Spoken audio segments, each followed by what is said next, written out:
Today I'm reading Creepypasta stories at 1 a.m. It's a Saturday night or Sunday morning, and my roommate's out, so it's chill. Anyway, I haven't read like a lot of the recognizable Creepypasta stories. So I've been going back and doing that, and yeah, I thought I might as well read it for a hypothetical audience. I got one of my lamps directly on me. I was going to turn on the red light, but the camera quality was terrible. I'm going to be starting with Nina the Killer story. Despite being like one of the ones that I find the most interesting, never read it before. I'm on the Creepypasta website reading this. Okay. I heard recently that there's a new killer. I was surprised when I heard it for the first time. I first thought it was just a crazy fan of Jeff the Killer because of her appearance, but after doing a thorough investigation of her, I discovered that it was worse than a monster. Things didn't went well after that. I read it from a local newspaper. Strange and unexplained murders have increased for several months. They had investigated that the suspect was a killer. The investigators found a witness who said that it was not only one killer, but two killers. He said that both of them are attacking different cities. It is still unknown if they work together or separately, but luckily, I was able to find another witness from the hospital. He told me what happened. Here's what the witness said. It happened one night. The guy narrated. I was walking from my work to home, and I was alone in the streets. Then I had decided to take a shortcut because I want to get home quickly. But it was a big mistake. When I was already halfway to my home, I began to feel that I was being watched, and I heard footsteps. I turn quickly, making sure that a thief is not following me, but I found nothing. So I just thought that it was just my imagination. I continued walking, but the feeling of being watched became stronger, and I heard footsteps close. I noticed something approaching, and then suddenly I saw a black-haired girl with a magenta streak in her hair. She looked like she was 16 or 17, though her face did not look like a human. Her skin was very pale, and her eyes looked at me with a thirst for blood. She had eyes that are very wide with a strange, disturbing look. Her smile was so dark, and I was afraid. I stood still for a minute. I felt great fear running through my body. She didn't say any word. She just stood there for what seemed like an eternity. And finally, the girl just gave a speech as she moved her head to one side in a way that a psychopath could do. I immediately felt nervous. Go to sleep, my prince. Then I quickly run to the opposite direction. I ran as fast as I can, but it was not enough as she was too fast. Then I suddenly feel her dark presence, followed by a sharp stab through my arm. I fell to the ground with a groan of pain. Then she released a hysterical laugh. She used her knife and she stabbed it into my shoulder. She managed to slice off my shirt, making my stomach bleeding, but luckily I heard the voice of a policeman who had come. He was holding a gun, but the girl just smiled to it, and the police fired several bullets in her direction. But the girl avoided it rapidly, and she ran quickly while laughing. I saw her climbing one of the houses, then she disappeared. I was never able to forget that face, let alone that laugh. After my interview with him, the young man was found dead in his house. His body was chopped into pieces. It was full of blood everywhere, and the room where the body was found on the wall was found where the body was found on the wall was found written with blood that said, "You didn't go to sleep, my prince." The origin of Nina the Killer. Nina Hopkins is an 11-year-old who transferred to a new school so that she could be closer to her home. One Sunday morning, a day before her first day at her new school, she woke up and she went to the bathroom and brushed her teeth. She went back to her bed and took her laptop to connect to the Wi-Fi. Nina was not the type of girl that is very cheerful. She was not the type of girl that would open the window and let the light in her room and do something productive. No, she just enjoyed sitting down to watch animes or listening to music like rock, J-pop, or K-pop, playing video games, or just play guitar. So she liked to be herself and loved her family and friends. But this time, she did not want to do any of the things that is considered normal. This time, she wanted to read Jeff the Killer Creepypasta for the 1,000th time. She adored him. It was her favorite. She felt a strange attraction to him. She had an admiration for him more than anything. Every time she read it, she felt a strange desire, but she didn't know why she enjoyed this strange desire. When she started to read it, the door suddenly opened. She quickly saw her little brother Chris and his beautiful green eyes. Nina thinks Chris is her prince. She loved calling her little brother her prince because she was just little. She loved calling her little brother her prince because when she was just little, her mother would always tell her fairy tales when it's bedtime. She liked this type of stories, and she thinks the princess in the fairy tales look like her little brother Chris. Chris had dark black hair, fair skin, and light green eyes, like his late father. However, Nina had light brown hair, fair skin, and light blue eyes, like her mother. "Sis, it's time to eat," said the child with an innocent smile. "I'm going, my prince." She pinched the cheeks of her little brother. "She left my laptop on the bed and went to eat." The next morning, Nina and Chris went to school. Nina got up and dressed in a shirt that is her favorite, and she took her bag. She felt something strange, like a strange desire. She did a strange little smile that formed on her mouth. Suddenly, she heard her mother's voice, and she was in the reality again, and she immediately took the bag, and she completely ignored what happened. She quickly went downstairs. "Are you both ready for school?" asked the mother. "Yes," they both responded. "Well, good luck in school," and her mother went back to the kitchen. "Bye, Mom," they both responded. They walk to the school because Nina thinks taking a bus is annoying. They both went to their separate ways. Nina went to high school while her little brother went to elementary school. Nina didn't really like attending classes because she thinks it's boring. When the siblings finish taking classes, they both decide to find a quiet place to eat without having to worry that students are playing around them. So she found a garden behind the school where there are no people, no teachers, or even students. They sat and ate, thinking they would have a peaceful breakfast, but they heard footsteps. Nina looked up and met a girl much older than her. She had black hair. Well, what have we here?" "New students," announced the girl.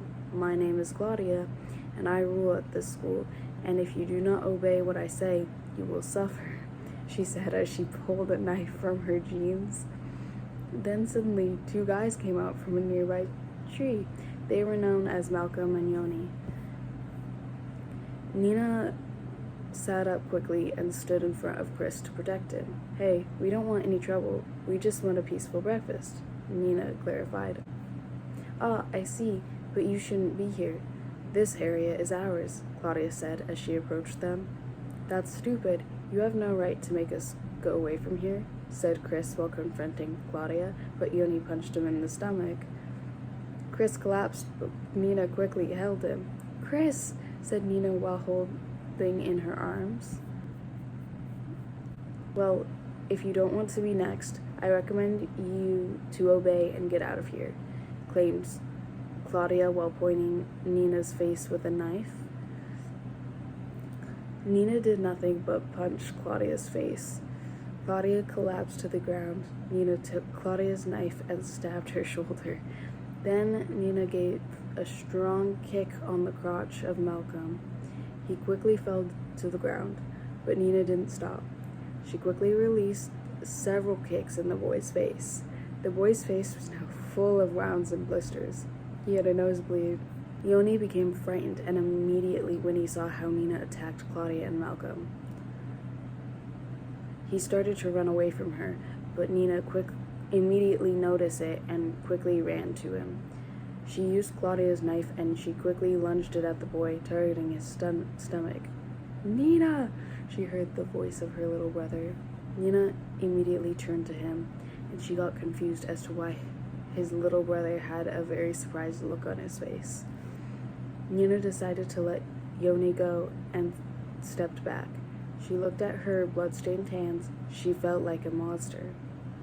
But she had to admit that her killer's side was extremely good, and she turned back to her brother. Her brother was surprised at what he saw.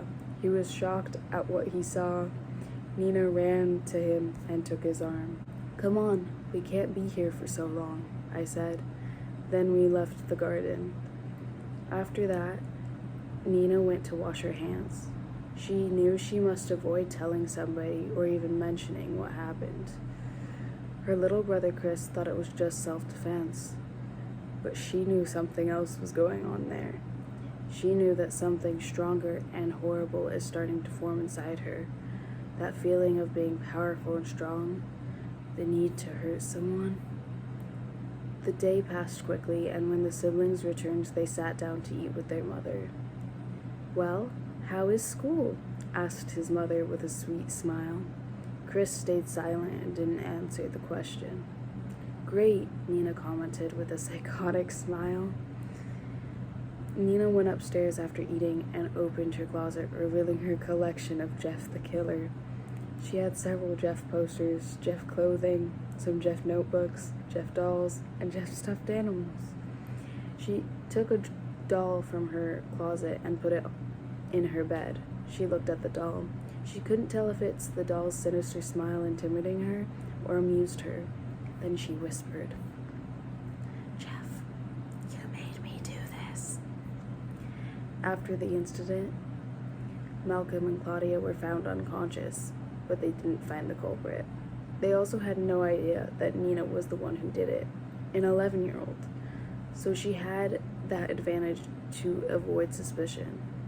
And since it had happened the first day of school, many couldn't tell if Nina was there because a lot of people didn't know much when it comes to new students, and it didn't gain much attention. Also, a lot of students didn't know whether it happened on the first day of school or not. One day, Nina opened her locker. She found a note which said, "I know what you did, but don't worry. I will not tell anyone. You are very skillful, but also very dangerous." Nina didn't find a signature or anything to identify who wrote the note, but she had the nose that someone saw her, but decided not to reveal his name. Meanwhile, Nina's sanity didn't improve, and she took a knife in the kitchen and hid it in her pocket while sleeping in the room with her brother and mother. One day, when Chris was playing with his new friends in the park, Nina's mother, whose name is Monica, noticed that it was getting dark. So she asked her daughter to tell her brother that they are going home now. Nina went to look for her brother, but she didn't saw her little brother. She became worried, so she went over to Chris's friends and she asked them where his little brother was. They responded that a black-haired girl took him. Nina became very worried and went home to take the knife in her room that she hid so that her mother wouldn't find out about it. Nina spent a lot of time finding him. She was getting desperate, and she hopes that her little brother is in a safe space. Then she saw a car coming. When the door of the cars opened, she saw something that was thrown away in the ground. She was surprised when it was Chris who was in the ground. Then she heard laughter coming from the car before the car went away. Nina quickly held Chris in her arms. Her little brother was brutally beaten and his clothes was ripped apart. "Chris, what happened?" she explained, holding the small body of her brother. Them, Nina, at me to play," said Chris while trying to speak to Nina. Nina tried to control something that was screaming inside, over and over and over again. She felt that she needed to control her anger. Nina quickly took him in the hospital. Nina called her mother and informed her what happened to Chris. Her mother quickly went to the hospital. The doctor told them that he has internal bleeding and swollen wounds which was found in his body. The mother of Nina began to cry, but Nina just kept quiet to the situation. She wanted to avoid hurting someone just for revenge. The next day, Chris was released from the hospital, but the doctor told him to rest for 3 weeks. Nina didn't go to school because she wanted to take care of her little brother. She would tell Chris some stories and she would help him by making sure he would take some medications. Nina went to school again. She received a new note which read, "I'm sorry about your brother. I hope he recovers. You must never think you're alone. I'm here. I'll be your friend." Nina suddenly blushed after reading this. She checks the letter again but didn't find a signature. Damn, this is kind of long. Weeks had passed, and the arrival of the school's picture day arrived.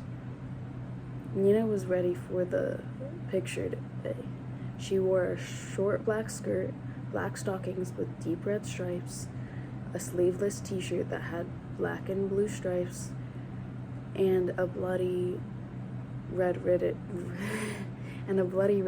in her long ponytail hair. But she felt that something was missing, so she looked in her closet. She sees her favorite purple hoodie, which reminded her of Jeff the Killer's hoodie, so she put it on. She went downstairs and sees her little brother waiting in the stairs. They both left the house and said goodbye to their mother. The siblings went to school, but this time they went to the bus to avoid meeting the trio again in the road. When they arrived in the school, they saw the trio. Claudia, Malcolm, and Yoni are waiting in the hallway.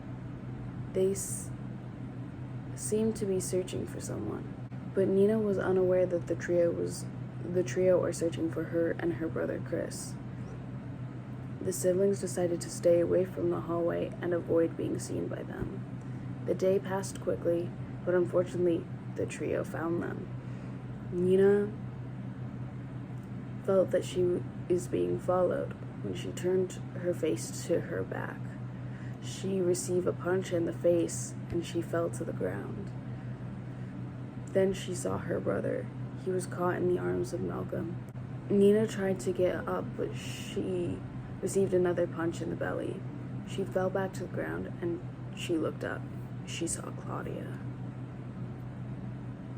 "At last I have found you, bitch," said Claudia while standing in front of Nina. "This is my revenge for attacking me last time," she said while pulling out a gun. "I don't want to fight you," Nina said while trying to stand up. Claudia immediately shoot Nina using her gun, but Nina quickly reacted to it and she avoided the bullet. Nina stood up and ran as fast as she can to an abandoned house nearby. It was locked inside, so she climbed up to the stairs. The trio tried to shoot her with a lot of bullets, but they couldn't successfully shoot her. Nina went inside in the bathroom, and she was trapped there. She wanted something to defend her. Nina, are you gonna stay there? Did you forget what I did to your little brother, you idiot? Claudia shouted from outside of the abandoned house. Nina suddenly felt a combination of hatred and anger and that need to kill someone. Nina looked around the room. She saw an iron rod. A twisted smile formed on her face. She took the iron rod and left the room. She quickly dodged the bullets and hit Yoni on the head, releasing a stream of blood. Some of the blood went on Nina's face. And there, something that changed her. Something broke. Like a thin thread had broken. That thread that divides sanity from insanity. Malcolm and Claudia took a few steps back. Nina turned to their direction, showing a psychotic smile, making even Chris shiver with fear. Claudia tried to run along with Malcolm, but Nina hit Claudia in the head. She fell down, and Malcolm decided to release Chris from his hands. But Nina didn't stop the violence. She attacked Malcolm in the head a lot of times, and making his head full of crimson blood. Claudia tried to get her gun in the ground, but Nina prevented it. Nina pointed her iron rod to Claudia. Nina, do you feel good? Chris said as he felt afraid from his big sister. Nina turned her face to him with a little more relaxed look, but she didn't stop smiling. Do I feel good? I feel great, my prince. Let's go home, Nina said to her brother. Nina and Chris returned home. Her mother saw Nina with full of blood, so she quickly went to her room. Nina grabbed her laptop and wrote a note that perhaps no one will ever read. It was midnight. The mother of Nina and her brother were sleeping. However, Nina could not sleep, so she got up. She looked in the mirror and smiled in a twisted way. She went downstairs, and she was ready to do the craziest thing in her life. Nina walked into the kitchen. She drank a bottle of vodka and put it on the table. Then she started to search for a bottle of bleach in the cabinets, but she didn't find any bleach. Where is the bleach? Nina groaned as she looks for it. Did you look for these? Nina heard a voice behind her. She turned around and she was surprised to find a guy at the entrance of her kitchen. He was holding a bottle of bleach. The boy had extremely pale skin, his hair was black, and he had a disturbing smile. Ah, you're Jeff the Killer, Nina said.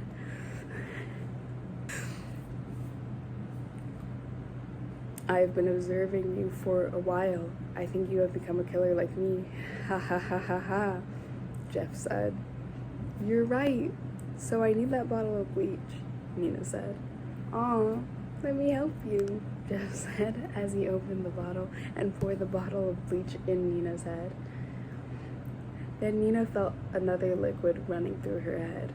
She looked up and she saw Jeff had a matchbox in his hand. Nina smiled at him.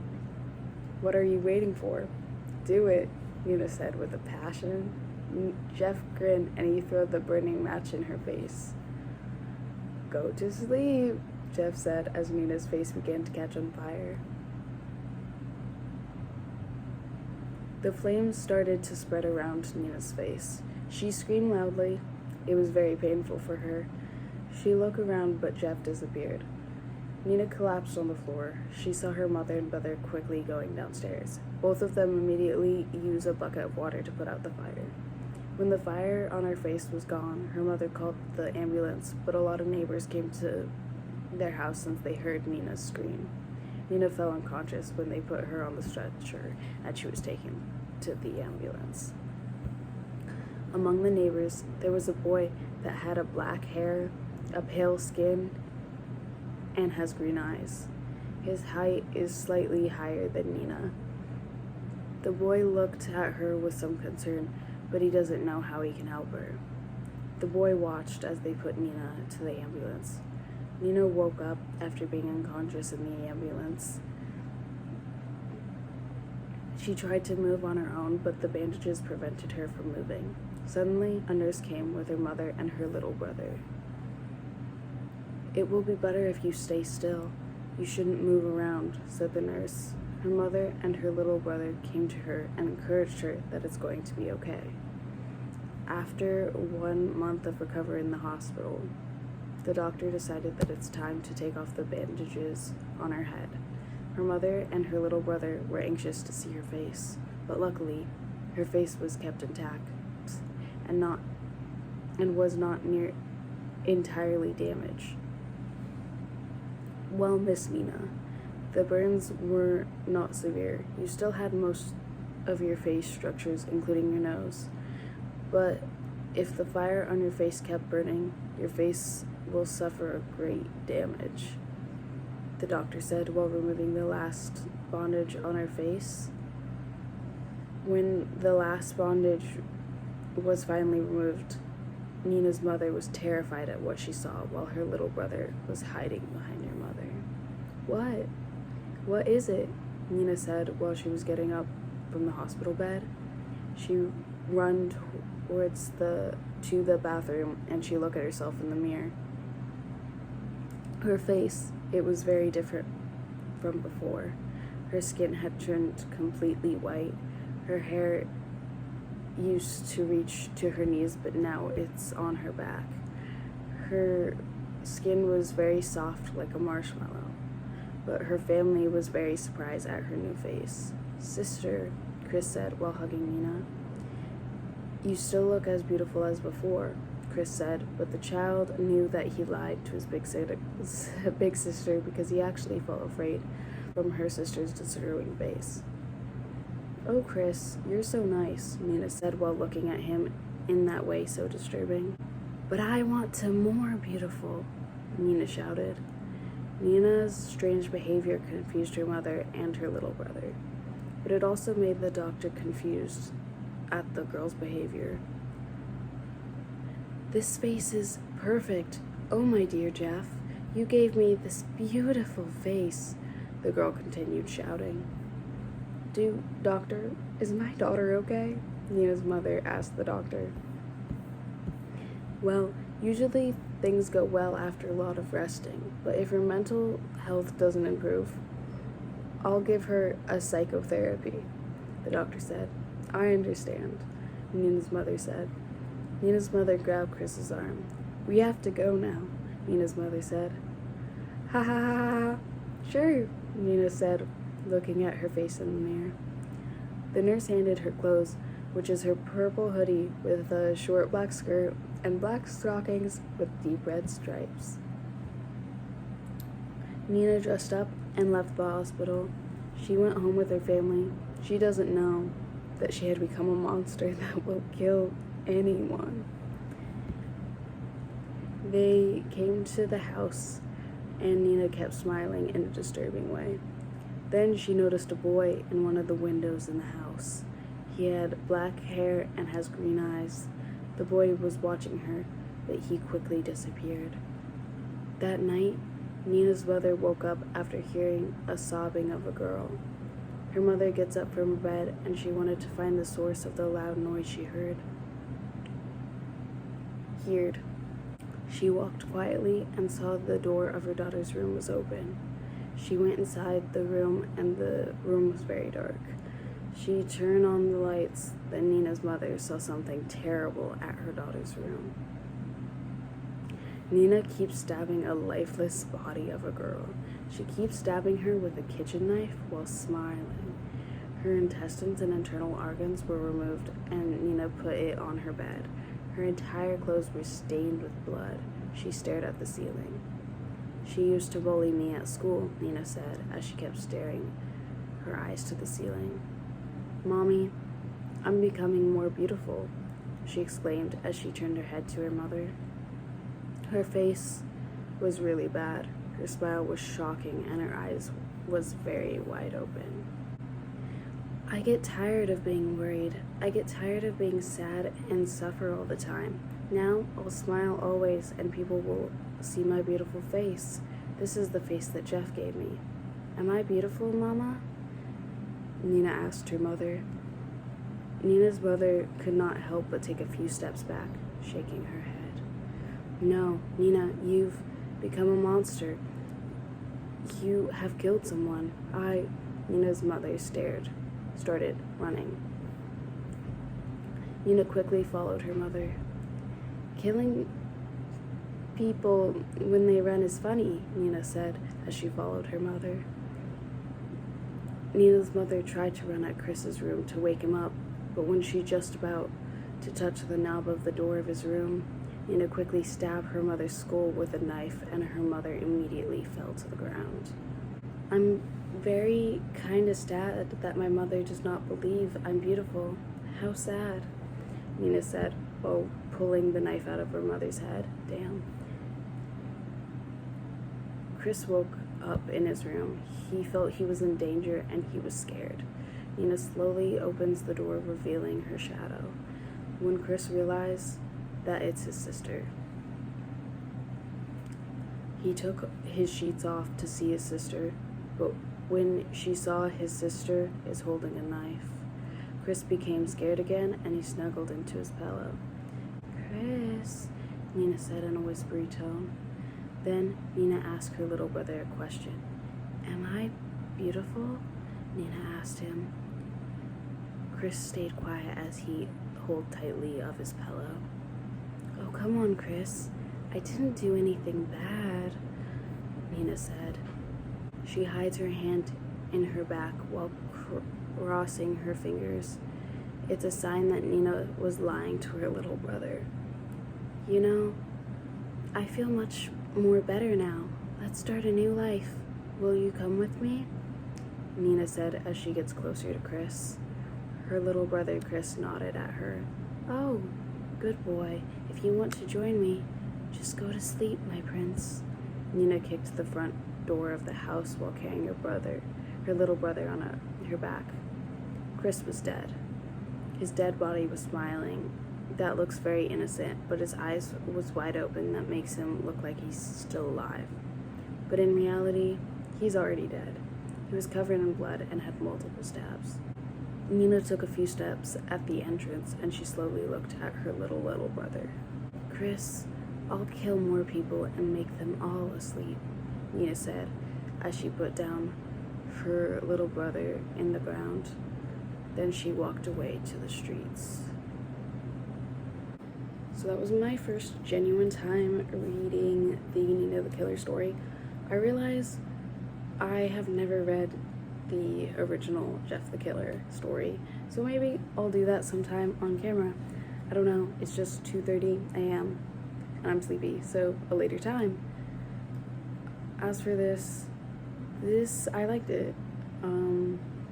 It wasn't like crazy good at all or anything, but based off of like when I was first into creepypasta at age like 10, people did not like her, and based off of the fact that this is not that badly written and deals with probably the same, my favorite creepypasta helped me become a creepypasta thing that a lot of people had OCs for.